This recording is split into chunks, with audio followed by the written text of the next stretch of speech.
This is a technological showcase set in the world of The Witcher 4. What you just saw and are going to see now is running on a standard PlayStation 5 at 60 FPS with ray tracing.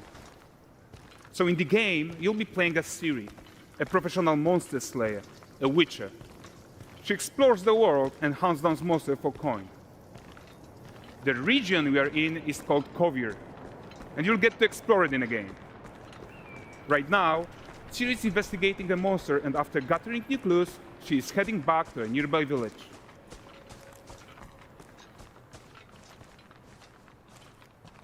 All right, everyone, meet Kelpie.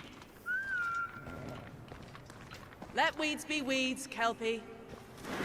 So just like Geralt had Roach, Ciri has her own loyal companion. We return to town. These two characters need to feel like one. Since you're gonna explore the world on horseback, riding needs to feel seamless, natural, and just fun. Yeah, and to support that, we're introducing multi-character motion matching in Unreal. So Ciri and Kelpie, they're perfectly synchronized when mounting from any angle and speed. And we also support root motion movement on Kelpie, so controlling her feels realistic and grounded. And there are also some really nice improvements to our Unreal Chaos Flesh Solver and these machine-learned deformations. So you've got realistic muscles moving and stretching under Kelpie's skin without compromising the performance there.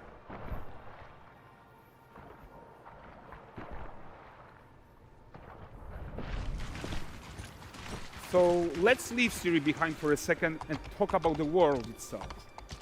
So much of the Witcher world is natural, organic, especially Kovir with its dense forest and wild nature.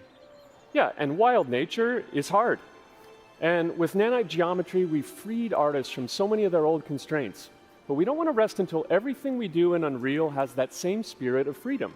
There's always more work to do. And foliage is a huge piece of that puzzle. So we are excited to introduce Nanite foliage.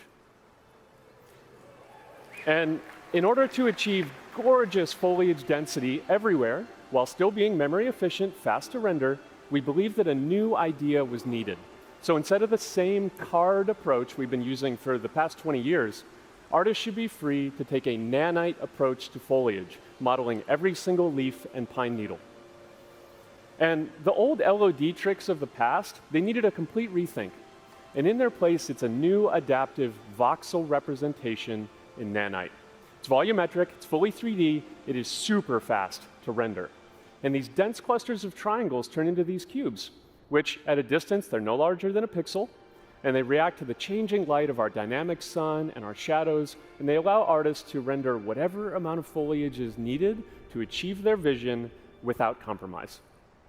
And no compromise means how ambitious we are when it comes to bringing our vision to life with incredible visuals. But more than that, together with Epic, we created faster way to load the world. We can now bring in more content more quickly for the smoothest possible experience as we fly down to catch up with Ciri.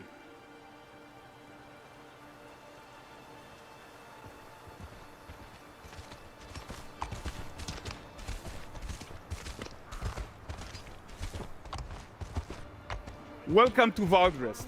So Valdrest is a port town, a hub for fishing, trade, and mining.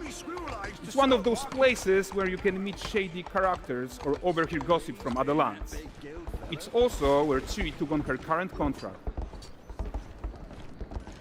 High-tech, let's leave Kelpie here and explore the marketplace and food. I'm so excited we can finally show you some of this stuff. Let's see what Valdrest has to offer. Not her again. Not even at the land Exeter Fair! Now, 9 gazes while I present him with a fish. For the furry rascal will often wait, and the fair's weight grants good fortune. For this feat,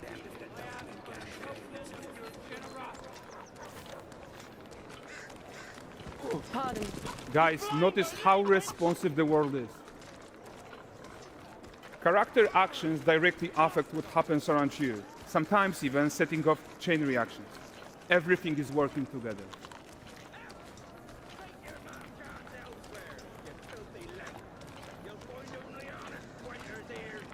Oh, look at this poor gentleman being taught how to fly by an angry innkeeper.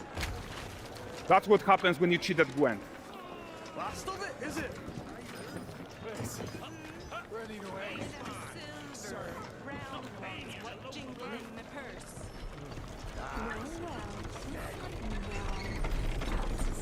Okay, so this is the guy who gave the quest his own. Like you probably suspect, he has his own agenda in all of this. You off your tits again, Wilfred. Get your ass up.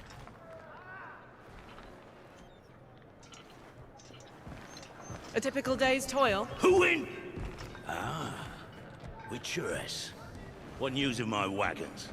No eternity is taking that damn salt to arrive. I found them. And, well, suffice to say, they'll not reach you. As for the salt, I found not one speck. I presume this comes as no surprise to you. Now. Kavir's smuggling trade is of no concern to me. Shush, shush, shush. The manticore that flattened your cart and devoured your men?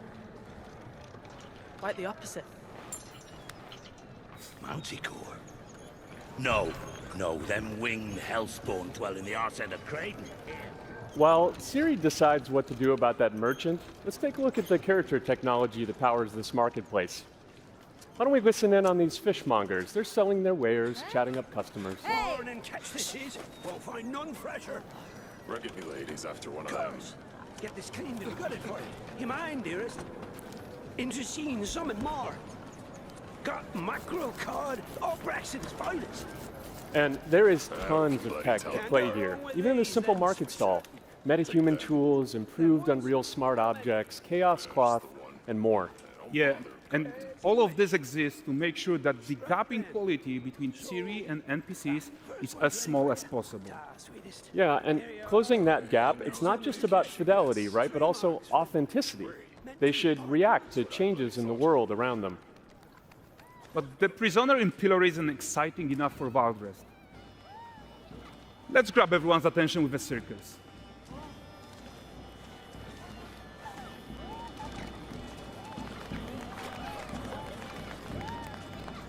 But the great performance deserves a huge crowd though. Let's crank it up.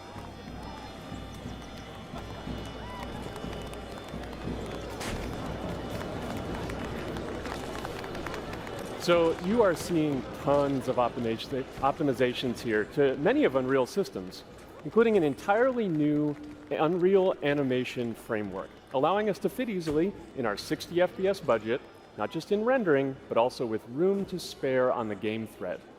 Over 300 animated skeletal mesh agents all going about their business. And the whole point is to leave breathing room for developers like you to introduce the gameplay and the systems that your players expect, empowering you to make your worlds come to life without Unreal standing in your way.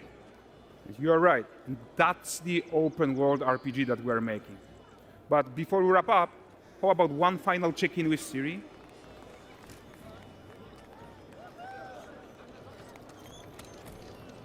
We are making this game to be the most immersive and ambitious open world Witcher game ever. And we are making this a reality thanks to our work on Unreal with the team at Epic.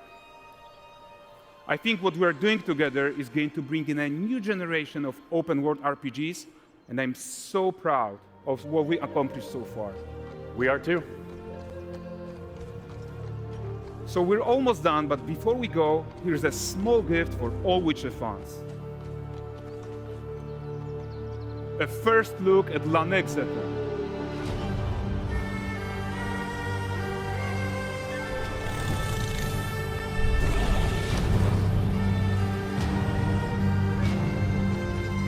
Onward, Kelpie. We've worked.